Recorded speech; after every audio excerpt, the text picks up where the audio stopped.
Hari ini kita diajak untuk merefleksikan mulai dari bacaan pertama dari kitab Yesaya secara jelas bahwa Allah akan membawa orang-orang asing ke gunungnya yang kudus, ke tempatnya yang kudus. Orang-orang asing, orang-orang yang tidak dianggap dan yang tidak mendapatkan perlakuan baik secara status sosialnya maupun karena akibat pendiskriminasian oleh bangsa tertentu atau budaya tertentu atau bahkan oleh keyakinan. Lalu Nabi Yesaya menjelaskan bahwa orang-orang asing inilah akan dibawa dan akan menjadi pelayan dan hamba-hamba Tuhan. Kemudian kita melihat bagaimana proses Rasul Paulus yang ditolak oleh orang-orang Israel.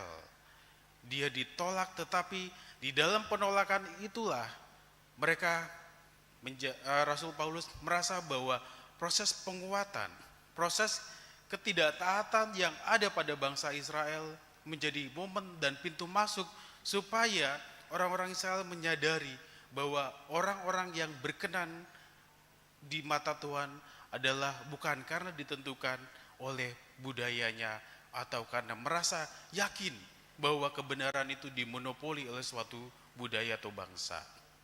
Dan lebih lanjut lagi dijelaskan dalam bacaan Injil ketika Yesus memberikan gambaran ketika Yesus pergi ke daerah Sidon, ke daerah yang merupakan salah satu daerah bukan bangsa Israel, yang dianggap daerah kafir, daerah yang asing, daerah yang tidak dianggap punya kebenaran karena seolah-olah Tuhan tidak berkenan kepada mereka. Yesus sengaja datang ke sana, lalu di sana memberitakan sesuatu yang baik, yaitu ketika perempuan Kanaan, salah satu bangsa yang dianggap najis, dianggap tidak baik oleh bangsa Israel, itu datang kepadanya, meminta kepada Tuhan Yesus supaya anaknya disembuhkan, anak perempuannya. Tetapi kita lihat bagaimana cara Yesus menjawab. Yesus mengatakan dengan perspektifnya orang Yahudi, bangsa Israel yang menganggap dirinya bahwa merekalah yang terberkati. Tetapi ini menjadi pintu masuk buat Tuhan Yesus untuk mengkritik balik kepada orang-orang Yahudi. Masih tahu kalimatnya bahwa tidak baik roti untuk anak-anak diberikan kepada anjing. Ini sebuah kata yang sesungguhnya kalau menjadi sebuah kalimat jauh sekali. Najis sangat amat tidak dianggap, apalagi Bapak Ibu, kalau kita ke dalam kondisi kita saat ini, budaya kita, kalau orang yang sudah mengatakan umpatan kalimat itu sudah sangat amat buruk ya. Sudah amat buruk. Tetapi perspektif ini digunakan oleh Yesus ketika bertemu dengan perempuan ini. Lalu para rasul apa? Coba disuruh usir orang itu, ibu itu, ganggu gitu ya, teriak-teriak gitu, sambil teriak-teriak ikut. Nah kemudian apa yang dijawab oleh Yesus dan kemudian dijawab oleh ibu itu? Iya benar, bahwa seekor anjing itu masih makan remah-remah tuannya. Lalu Yesus menggunakan hal tersebut pintu masuk untuk mengkritik balik bangsa Yahudi ketika mereka merasa dirinya paling benar, kebenarannya paling benar. Ibu, iman kamu besar sekali. Maka disitulah proses pengabulan doa dan anak itu menjadi sembuh, anak perempuan itu menjadi sembuh. Dan disinilah momen bagi kita juga merefleksikan soal bagaimana di dalam kehidupan kita, sejauh mana kita ini sebagai orang-orang yang punya budaya ini, yang beriman Kristiani, satu masih mempunyai pikiran bahwa saya adalah paling terbaik.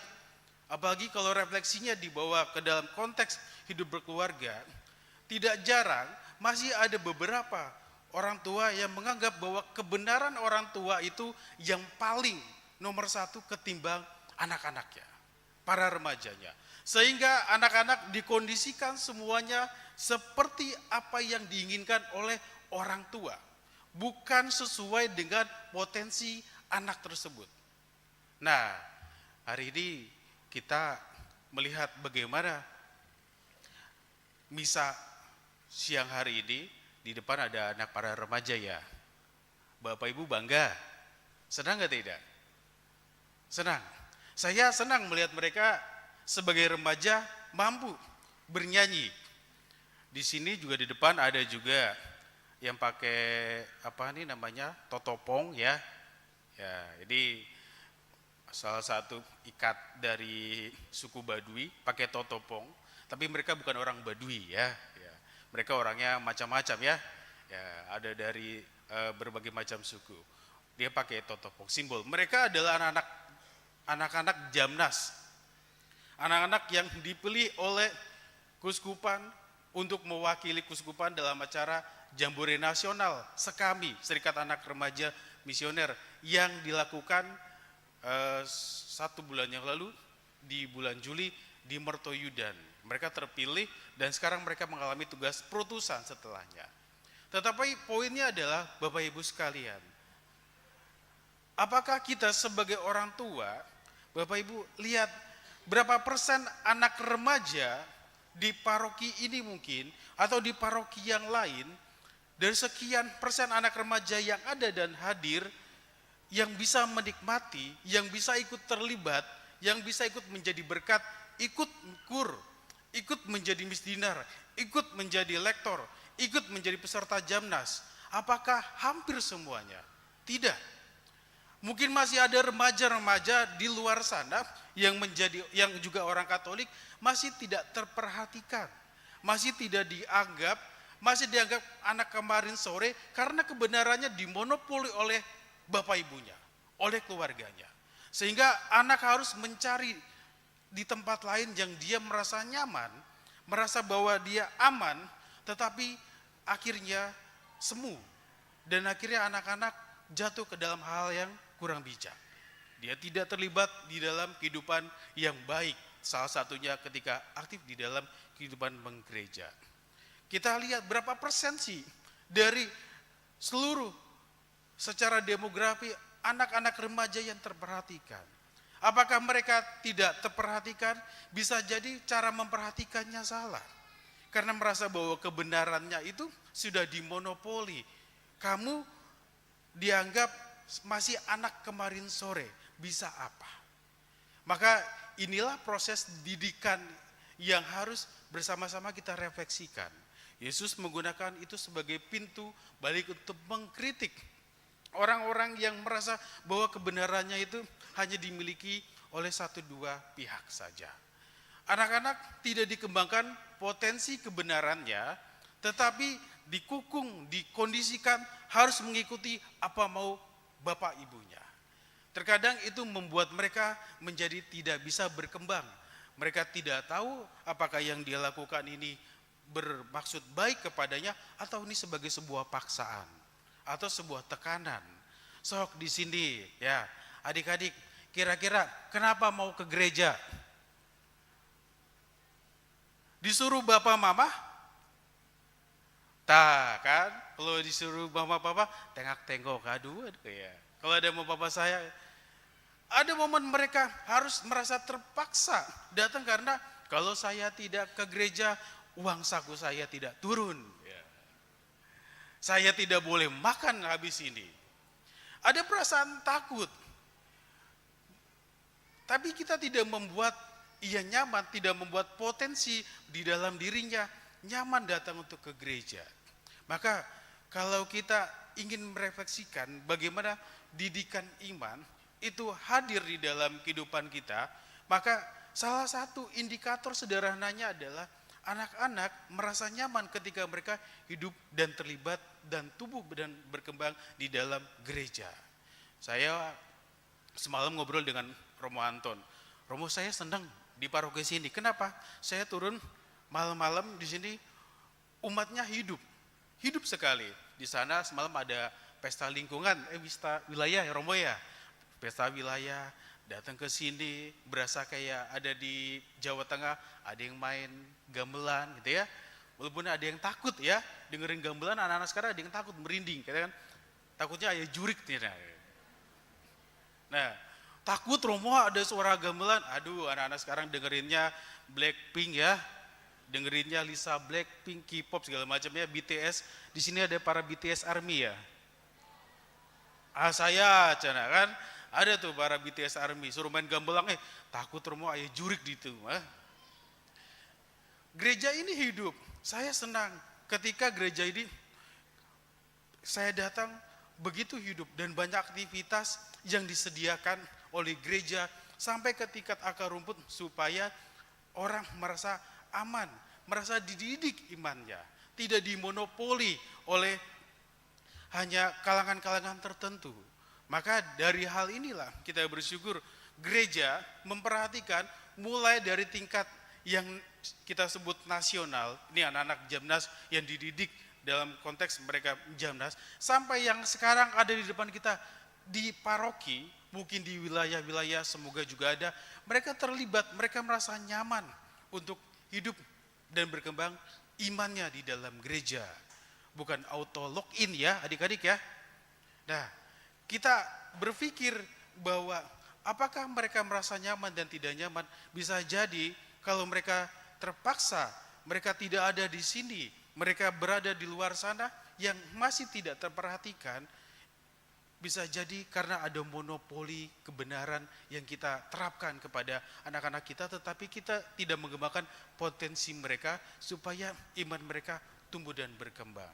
Maka saudara-saudaraku dalam Kristus Yesus, ketika hari ini secara khusus kita ingin memperhatikan anak-anak remaja. Anak-anak remaja, anak-anak bina iman anak juga menjadi fokus perhatian gereja.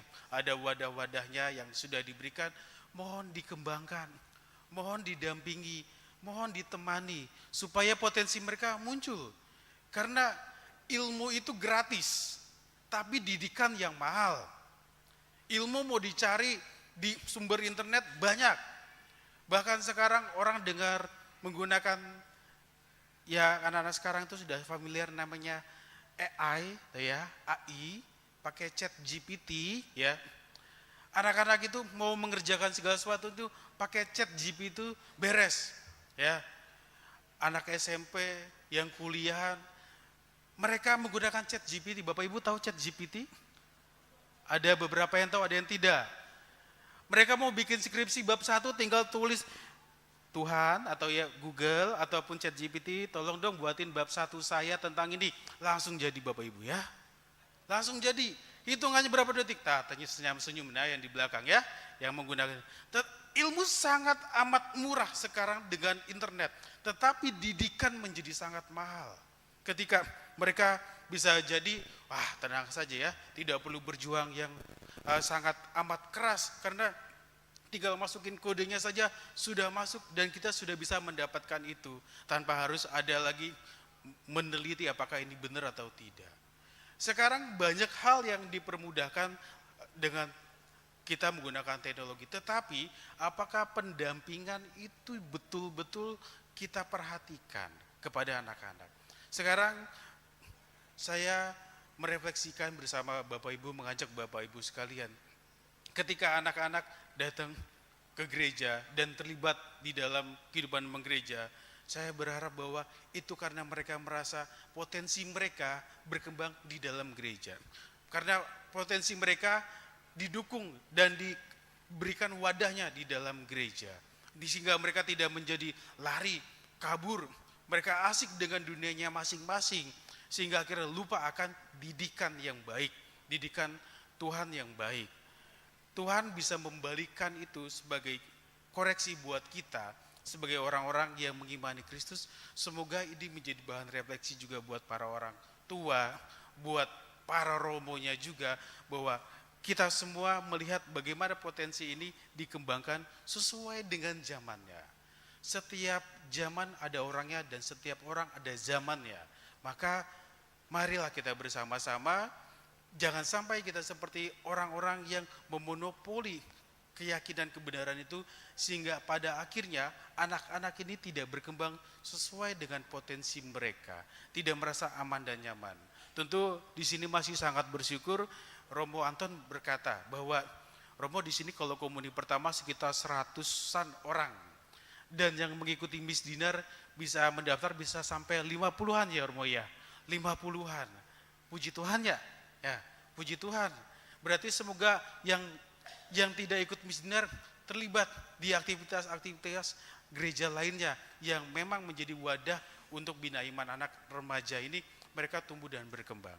Mereka ini masa transisi yang mau masuk masa OMK, semoga mereka ditemani dalam imannya dengan baik, bukan karena apa? Bukan karena mereka tidak mengetahui apa yang harus mereka lakukan, tapi jangan-jangan karena mereka termonopoli kebenarannya oleh pikiran kita sebagai orang tua ataupun kita yang sudah jauh hidup di atas mereka. Tuhan memberkati.